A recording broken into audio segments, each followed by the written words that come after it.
Third chapter में अभी तक हम लोग पढ़ चुके हैं linear equation in two variables क्या हैं और कब उनका यूनिक सोल्यूशन होता है, कब इनफाइनाइटली मैनी सोल्यूशंस हैं और कब नो सोल्यूशन है। और अगर यूनिक सोल्यूशन है देन 4 मेथड्स, ग्राफिकल मेथड और इसके अलावा एलिमिनेशन मेथड, सब्स्टिट्यूशन मेथड और क्रॉस मल्टीप्लिकेशन मेथड, चारों ही मेथड्स हम लोग सीख चुके हैं।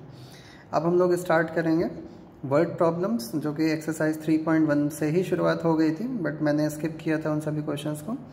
अब एक साइड से शुरू करते हैं। एक्सरसाइज 3.1 में फर्स्ट क्वेश्चन सभी लोग देखिए।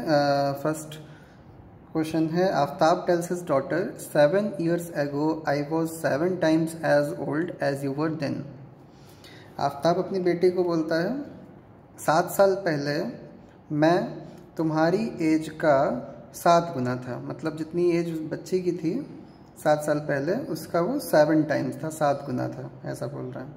और फिर आगे फिर से बोलता है, 2 स्टेटमेंट मिलेंगे आपको इन क्वेश्चंस में, क्योंकि लीनियर इक्वेशन इनटू वेरिएबल्स ये पेयर है ना, तो यहाँ पे 2 इक्वेशंस बनेंगे। नेक्स्ट स्टेटमेंट में वो बोल रहा है ऑल्सो 3 years फ्रॉम नाउ, आज से 3 साल बाद, मतलब in future, I shall be 3 times as old as you will be. मैं तुम्हारी एज का 3 गुना हो जाऊंगा। मतलब जितने साल की बेटी होगी उस 3 साल के बाद वो उसका 3 गुना होगा उस समय। तो जब भी हम लोग को इस तरीके के क्वेश्चंस को सॉल्व करना हो एज से रिलेटेड, तो हम लोग उसमें हमेशा प्रेजेंट एज लेट करते हैं। तो यहाँ पर हम लोग 2 लोग हैं, आफ्ताब और उनकी बेटी, तो दोनों की एजेस को, प्रेजेंट एजेस को लेट कर लेते हैं। Let present age of Aftab be x years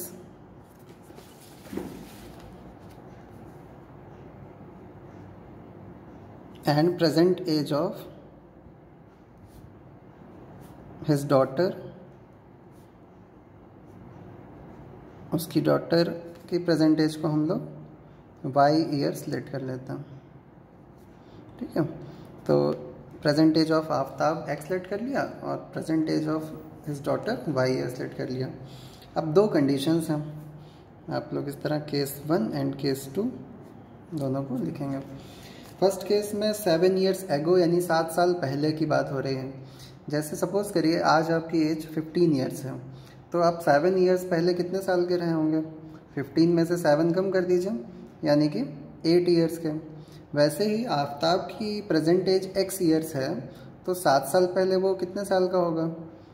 x में 7 कम कर दीजिए, यानी कि x - 7। तो आप यहाँ पर लिखेंगे 7 years ago age of Aftab कौन x - 7 years। ये आफ्ताब की 7 साल पहले की एज हो गई। इसी तरह उसकी बेटी की 7 साल पहले की एज, बेटी की आज की एज क्या है? y years, और 7 साल पहले यानी कि इसमें भी 7 माइनस कर देंगे, age of his daughter y - 7 years। अब क्वेश्चन में कंडीशन दी थी, आफ्ताब बोल रहा था I was 7 times as old as you were then, यानी कि आफ्ताब की जो एज थी, एक साइड में आप आफ्ताब की एज लिखेंगे और दूसरे साइड में बेटी की एज लिखेंगे। आफ्ताब 7 times था, मतलब 7 गुना उसकी एज थी। तो यहाँ पर इक्वल, दोनों स्टेटमेंट्स को इक्वल करने के लिए, दोनों पार्ट्स को इक्वल करने के लिए हमको क्या करना होगा? बेटी की एज को 7 से मल्टीप्लाई करना होगा। बेटी छोटी है और पापा बड़े हैं, बेटी की एज कम होगी, उसको मल्टीप्लाई करेंगे तो दोनों इक्वल हो जाएंगे। ये बात आप ध्यान रखोगे, एज के क्वेश्चंस में ट्रिक याद रखोगे। जो छोटा है उसको मल्टीप्लाई कर सकते हो आप। ठीक है, तो आफ्ताब तो 7 times था ही, बेटी की एज को 7 times कर दिया, तो क्या हुआ? ये इक्वल हो गया। आप इसको इस तरह से समझ सकते हैं, जैसे कि सपोज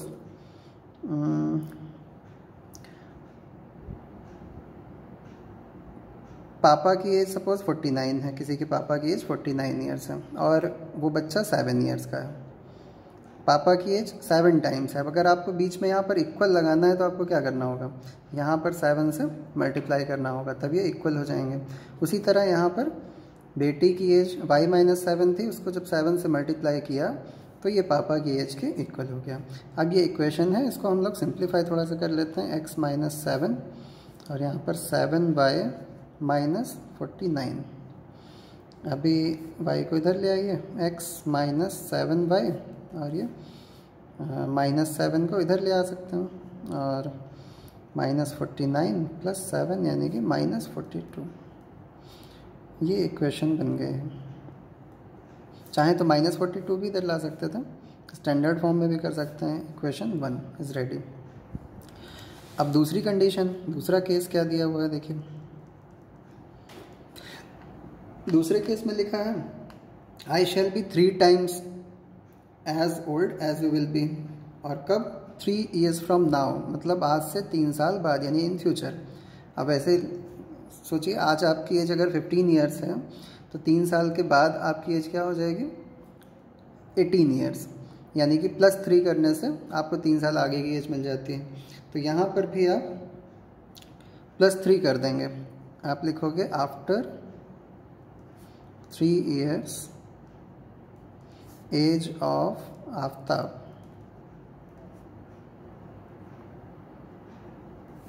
x प्लस 3 years। ये 3 साल बाद की आफ्ताब की age and age of his daughter.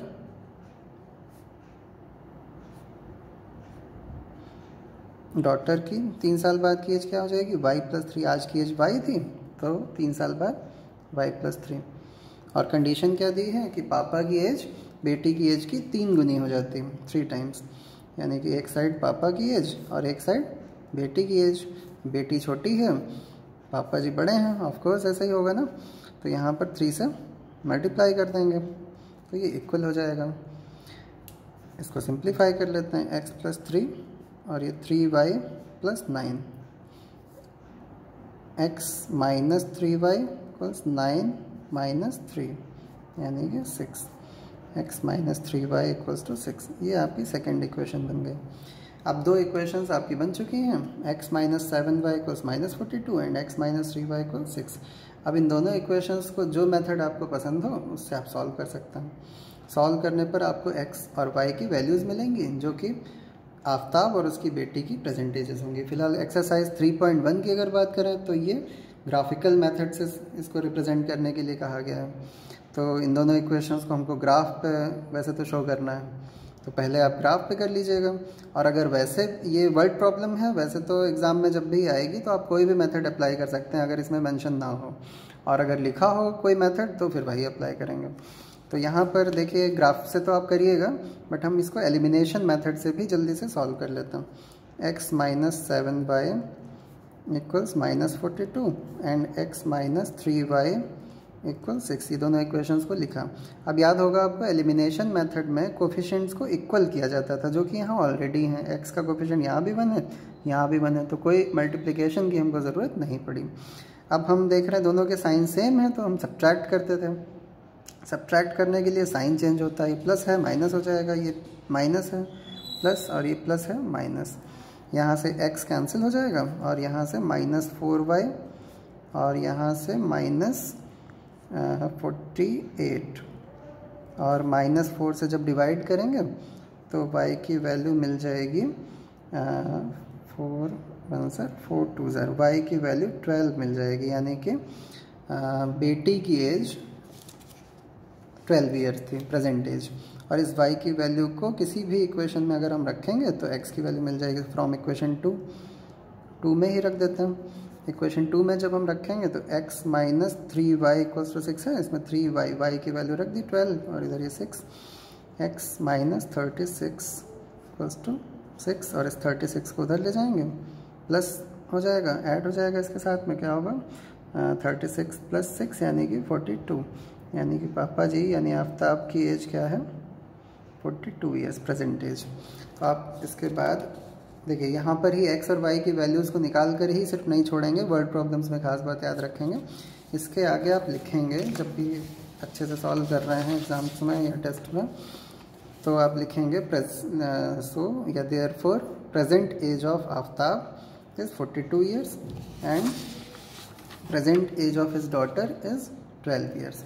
अगर आप आंसर चेक करना चाहते हैं तो देखिए क्या करना है, दोनों ही कंडीशंस को यहाँ पर आप चेक करके देख सकते हैं।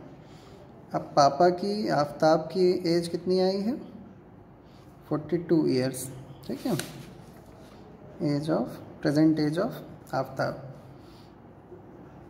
और बेटी की एज आई है 12 ईयर्स।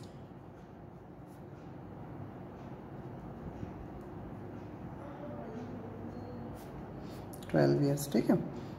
अब आप कैसे चेक करेंगे, दो कंडीशंस थी, एक कंडीशन में 7 ईयर्स एगो यानी 7 साल पहले की बात हो रही थी, तो चलिए इन दोनों की एज को 7 साल पीछे ले चलते हैं। अगर आज की एज 42 है तो 7 साल पहले की एज क्या होगी, -7 करेंगे 35 मिलेगा, और बेटी आज 12 ईयर्स की है, इसको 7 साल पीछे ले चलेंगे यानी कि -7 इसमें से करेंगे तो क्या मिलेगा 5। अब आप देखिए पापा की एज 7 साल पहले 35 और बेटी की एज 5, और कंडीशन में क्या बोला गया था 7 टाइम्स, तो क्या बेटी की एज को 7 टाइम्स करने से 35 आएगा, बिल्कुल आएगा। 5 इंटू 7 करने से देखिए 35 आ रहा है, यानी कि हमारा आंसर सही है। दूसरी वाली कंडीशन से भी इसी तरह चेक कर सकते हैं। दूसरी कंडीशन में आफ्टर 3 ईयर्स, 3 साल आगे की बात की जा रही थी, तो हम चलिए 3 साल आगे ले चलते हैं। आज की एज है 42, तो 3 साल आगे की एज क्या होगी 45। बेटी की आज की एज 12 ईयर्स है, तो 3 साल आगे की एज क्या होगी 15, और कंडीशन में क्या दिया था 3 टाइम्स, तो देखिए फिर 3 टाइम्स है, 15 को 3 टाइम्स करते हैं तो 45 आ जाता है, यानी कि हमारा आंसर बिल्कुल सही है। तो ये तो हमने एलिमिनेशन मेथड से यहाँ पर सॉल्व किया हुआ है। आप लोगों को ये ग्राफिकली भी रिप्रेजेंट करना है। ग्राफिकली रिप्रेजेंट करने के लिए आपको याद होगा हम लोग 2 या 3, वैसे 3 पॉइंट्स निकालिएगा ठीक रहता है, 3 पॉइंट्स निकाल कर उनको ग्राफ पे लोकेट करिए, 2 लाइंस बनेंगी और पक्का उनका इंटरसेक्शन पॉइंट जो होगा वो होगा 42,12। ये जो x और y की वैल्यूज़ आई हैं यही उन लाइंस का इंटरसेक्शन पॉइंट उसमें आपको मिलेगा। तो आप इसको ग्राफ पे भी रिप्रेजेंट कर सकते हैं। अगर कोई प्रॉब्लम आए तो बताइएगा।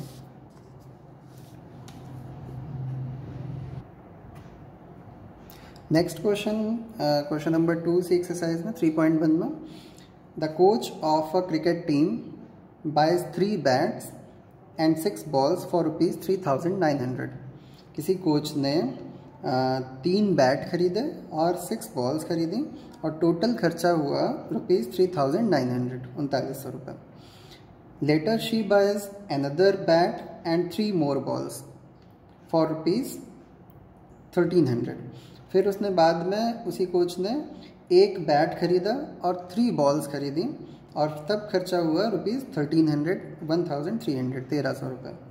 ठीक है। अब इन दोनों कंडीशंस को हमें ग्राफिकली और एल्जेब्रिकली दोनों ही दिखाना है। एल्जेब्रिकली का मतलब होता है इक्वेशन बनाकर दिखाइए, और ज्योमेट्रिकली का मतलब है कि ग्राफ पर उसको रिप्रेजेंट करिए। क्योंकि ग्राफ से रिलेटेड एक्सरसाइज थी इसलिए ग्राफ बोला जा रहा है।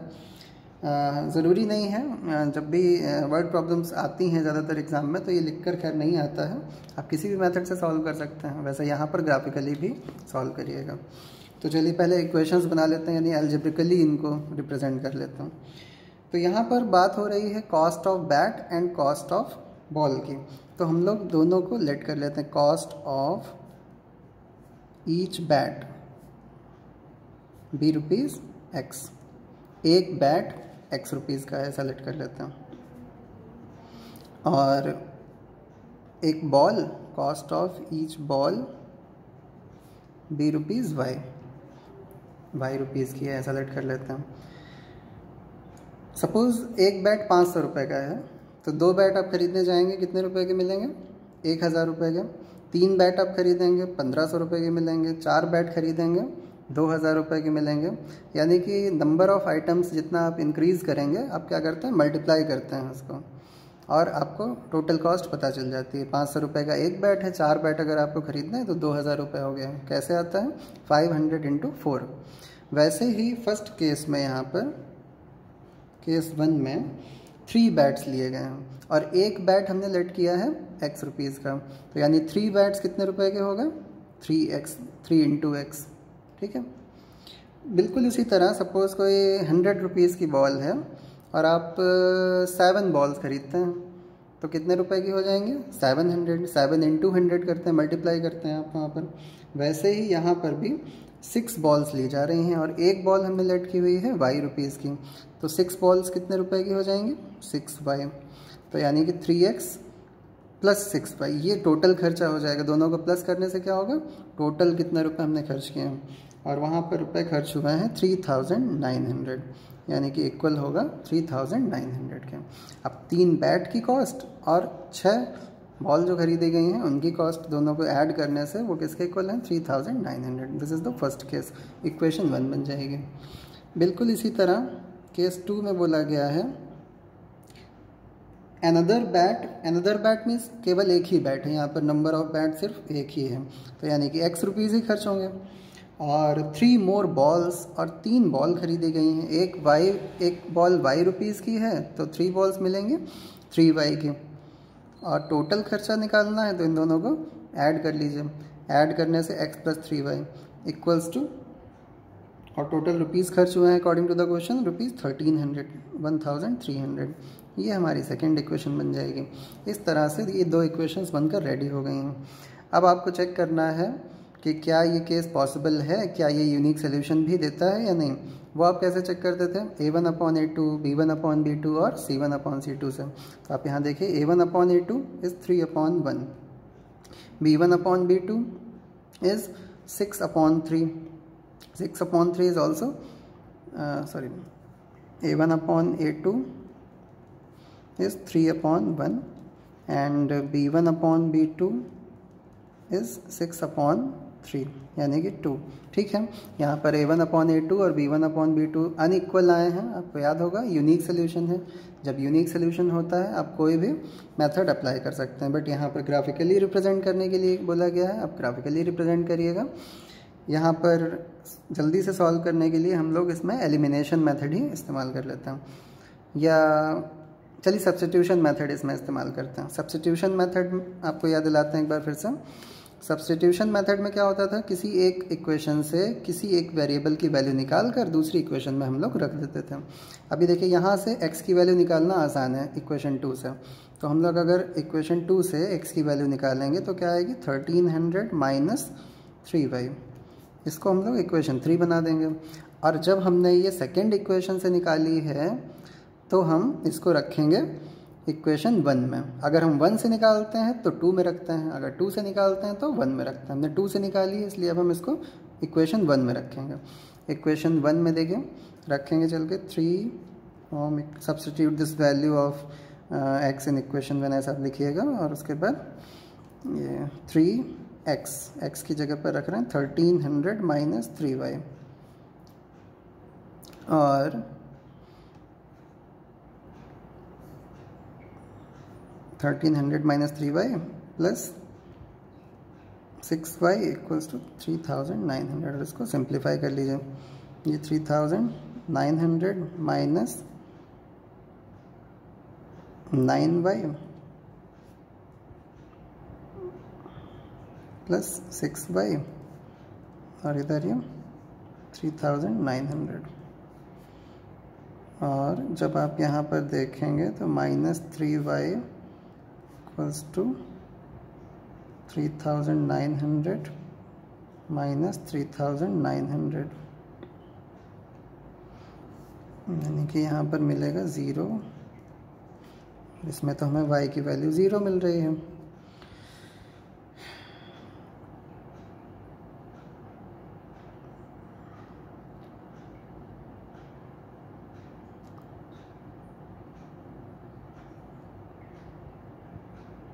y की वैल्यू 0 आई है, कोई बात नहीं, लेकिन चलिए हम इसको रखते हैं किसी इक्वेशन में और हमें मिलेगी x की वैल्यू। y की वैल्यू जब हम यहाँ इक्वेशन 3 में रखेंगे फ्रॉम इक्वेशन 3, तो x की वैल्यू हमको 1300 माइनस 3 इंटू 0 यानी कि 1300 ही मिल जाएगी। इसका मतलब ये निकल कर आ रहा है कि जब हम बैट खरीदने जाएंगे तो बॉल्स हमको फ्री में मिल रही हैं। बैट की कॉस्ट तो पे करनी पड़ेगी 1300 रुपीज़ ईच, एक बैट 1300 रुपये का है, और बॉल की कॉस्ट आई है 0। यानी कि बॉल की कोई कॉस्ट वहाँ पर नहीं ली गई है, ऐसा इस क्वेश्चन से पता चलता है। और अगर हम इसको ग्राफ पर रिप्रेजेंट करेंगे तो वहाँ पर जो दोनों लाइंस बनती हैं उनका इंटरसेक्शन 1300,0 इस पॉइंट पर होगा। और जब आप ग्राफ बनाइएगा तो ध्यान रखेंगे आप उसमें 1 2 3 4 नहीं लिख सकते इस क्वेश्चन में, इसमें आप 100, 200, 300 इस तरीके से पॉइंट्स लेंगे, ठीक है। या 200 भी ले सकते हैं, 200, 400, 600, 800 इस तरह से स्केल लीजिएगा। तो स्केल यहाँ पर बढ़ा कर लेनी होगी और दोनों का इंटरसेक्शन होगा 1300,0 पे, यानी कि एक्स एक्सिस पर जाकर आगे 1300 जहाँ पर होगा वहाँ पर दोनों लाइंस इंटरसेक्ट करेंगे। तो ये है हमारा सेकंड क्वेश्चन। अभी एक क्वेश्चन और है इस एक्सरसाइज में, क्वेश्चन नंबर 3, उसको भी देख लेते हैं।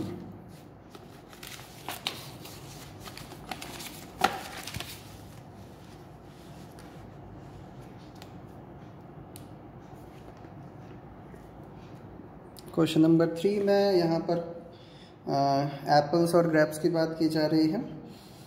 The cost of 2 kg of apples and 1 kg of grapes on a day was found to be ₹160।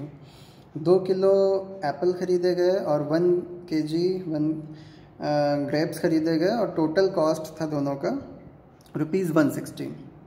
तो ये बिल्कुल पिछले क्वेश्चन की तरह ही है। आप यहाँ पर cost of 1 kg Apple and cost of 1 kg grapes आप लेट कर लोगे x और y, और टोटल कॉस्ट फर्स्ट केस में ₹160 है। एक इक्वेशन बनेगी। After a month the cost of 4 kg of apples and 2 kg of grapes ₹300। और एक महीने बाद 4 kg एप्पल्स और 2 kg ग्रेप्स की कॉस्ट है, टोटल कॉस्ट ₹300। इससे भी एक इक्वेशन बनेगी। आप इनको एल्जेब्रिकली और ज्योमेट्रिकली दोनों ही सॉल्व करेंगे। तो आई थिंक आप ये वाला क्वेश्चन कर सकते हैं।